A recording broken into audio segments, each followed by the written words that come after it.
Hi hello नमस्कार. स्वागत आहे तुमचं नाशिककर कोमल या मराठमोळ्या यूट्यूब चॅनलवर.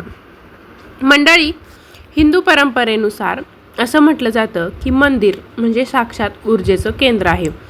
आपल्या प्रत्येकाच्या घरामध्ये देवघर असतं. तिथं गेल्यानंतर देखील आपल्याला शांत वाटतं, प्रसन्न वाटतं. तसेच आपल्या आसपास गावांमध्ये जी मंदिरं असतात ती देखील ऊर्जेचं केंद्र असतात. म्हणून मंदिरात जाताना आपलं शरीर, मन आणि आत्मा यांच्या सकट पूर्ण शुद्धतेने आपण मंदिरामध्ये प्रवेश केला पाहिजे. त्याचप्रमाणे चप्पल बूट असेल तर ते चिखल, धूळ यांच्यासारख्या अशुद्ध गोष्टींचं प्रतीक असल्याचं म्हटलं जातं. तर मंदिरात जाताना काही गोष्टी अशा आहेत की त्या आपण लक्षात ठेवल्या पाहिजे. कारण बऱ्याचदा आपल्याकडून सहजरित्या काही चुका होऊन जातात आणि मंदिरात गेल्याचं फळ आपल्याला मिळत नाही. तर आजच्या व्हिडिओमध्ये मी तुम्हाला मंदिरात जाताना आपण कोणत्या गोष्टी लक्षात ठेवायच्या आहे, अशा कोणत्या 5 गोष्टी आहेत की अशा कोणत्या 5 चुका आहेत की ज्या आपण मंदिरात जाताना चुकूनही करायच्या नाही, याबद्दलची माहिती सांगणार आहे. व्हिडिओ संपूर्ण बघा. व्हिडिओ बघत असताना कमेंटमध्ये ओम नमः शिवाय असं लिहायला विसरू नका. चला तर मग आजच्या व्हिडिओला सुरुवात करूया. मंदिरात जेव्हा आपण जातो तर मंदिरात प्रवेश करण्यापूर्वी आपल्या पायात जे काही चप्पल बुटं असतं ते आपण बाहेर काढलं पाहिजे. म्हणजेच काय तर श्रद्धा, शुद्धता ही आचरणाची पहिली पायरी मानली जाते. काही वेळा नकळत अशा काही चुका असतात की त्या जाणून बुजून कधीतरी नकळत आपल्याकडून होऊन जातात. त्यामुळे आपल्याकडील पुण्याची संख्या कमी होते आणि पापाची संख्या वाढत जाते. आपण मंदिरात जाताना देखील रिकाम्या हाती जात नाही. काहीतरी देवपूजेचं साहित्य किंवा मग तिथे गेल्यानंतर मंदिराबाहेर फुलवाले, फळावाले बसलेले असतात, पूजेच्या साहित्यावाले बसलेले असतात. मग आपण देवाला फुलं, नारळ, हार विकत घेत असतो. तर मंदिराबाहेर नारळ घेतो आपण, अनेक विक्रेते बसत असतात. मग ते विक्रेते आपल्याला म्हणतात की तुम्ही आत्ता हे जे काही पूजा साहित्य आहे ते घेऊन जा आणि पैसे तिकडनं आल्यावरती द्या. पण ही चूक आपण करायची नाही. आपण देवपूजेसाठी, देवाला अर्पण करण्यासाठी ज्या काही वस्तू घेतो त्यामध्ये प्रसाद असेल किंवा मग नारळ असेल किंवा ओटी भरण्याचं साहित्य असेल, तर हे जे साहित्य असतो त्या घेतल्यानंतर आपण ते देवाला अर्पण करायच्या आधीच आपण त्या विक्रेत्याला पैसे द्यायचे आहे. जर अर्पणासाठी घेतलेल्या वस्तूचे पैसे आपण त्या विक्रेत्याला आधीच दिले तर ती वस्तू पूर्णपणे आपल्या नावाने देवाला अर्पण होते.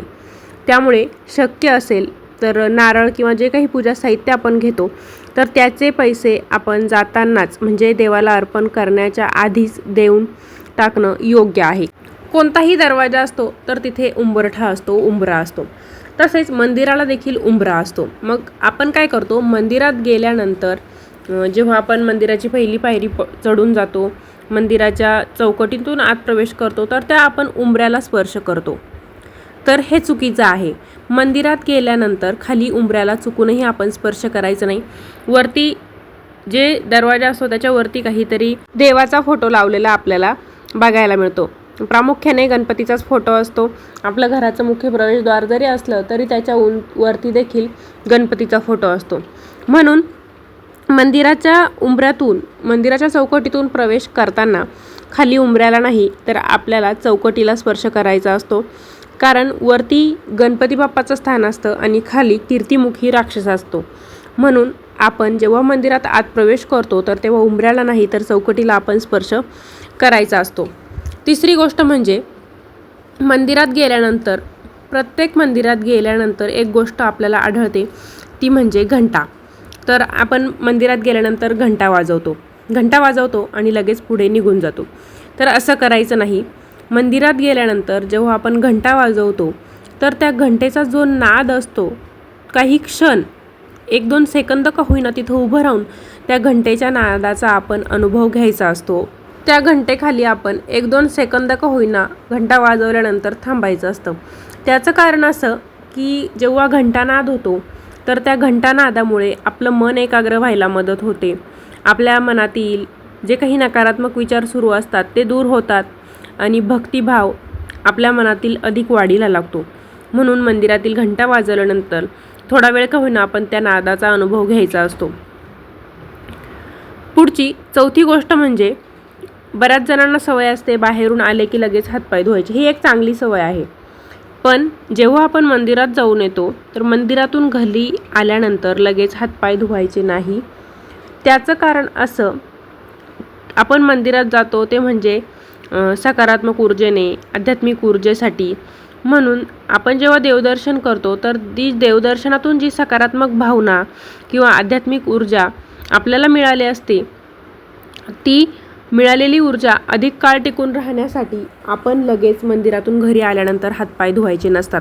जर मंदिरातून आल्यानंतर आपण लगेच हातपाय धुवून टाकले तर देवदर्शनामुळे आपल्याला जी काही सकारात्मक ऊर्जा, प्रेरणा, आध्यात्मिक ऊर्जा मिळालेली असते तर ती देखील निघून जाते.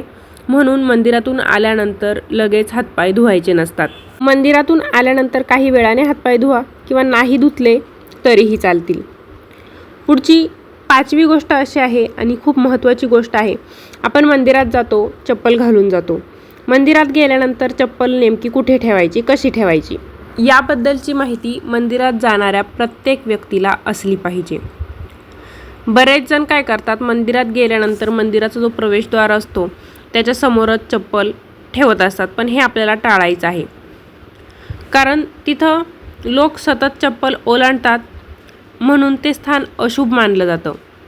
त्यामुळे आपण चप्पल अशा ठिकाणी ठेवायची की जी कोणाच्याही पायाखाली येणार नाही. मंदिराच्या प्रवेशद्वारासमोर, प्रवेशद्वाराजवळ चप्पल काढणं अशुभ आहे. कारण त्यामुळे मंदिरातील पवित्रता भंग पावते. मंदिराच्या मुख्य द्वाराच्या ज्या काही पायऱ्या असतात त्या पायऱ्यांजवळ जर आपण चप्पल ठेवली तर जे काही जाणारे येणारे भाविक असतात त्यांना त्या चप्पलांमुळे त्रास होतो आणि त्यामुळे पवित्र स्थानाची ऊर्जा आणि सकारात्मकता देखील बिघडते. म्हणून शास्त्र असं सांगतं की चप्पल किंवा बूट मंदिराच्या दरवाजासमोर ठेवणं म्हणजे देवाचं अनादर करणं असं मानलं जातं. मंदिराचा परिसर स्वच्छ आणि अडथळाविना असणं हे धार्मिक दृष्टिकोनातून खूप चांगलं मानलं जातं. बऱ्याचदा मंदिरात गेल्यानंतर असं देखील दृश्य आपल्याला बघायला मिळतं किंवा आपण देखील असं करतो की आपण पायातून चप्पल काढतो आणि दुसऱ्या कोणाच तरी चपलेवर ठेवून देतो.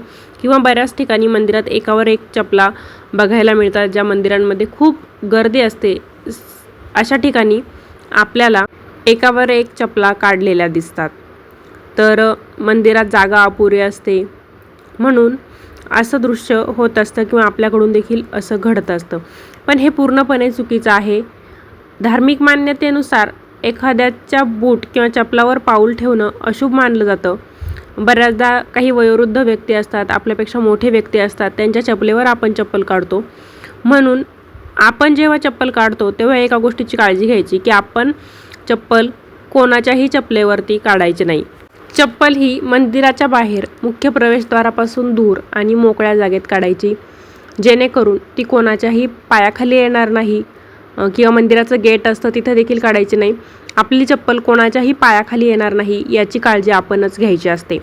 तर मंडळी, असा आहे आजचा व्हिडिओ. आजच्या व्हिडिओमध्ये आपण मंदिरात जाताना कोणत्या गोष्टी लक्षात ठेवल्या पाहिजे. चालू नकळतपणे आपल्याकडून काही चुका होऊन जातात आणि त्या चुकांमुळे मंदिरात गेल्याचं पुण्य आपल्याला मिळत नाही. म्हणून मंदिरात जाताना प्रत्येक भक्ताला, भाविकाला या 5 गोष्टी माहीत असणं खूप महत्त्वाचं आहे. त्याच गोष्टींबद्दल आपण माहिती जाणून घेतलेली आहे.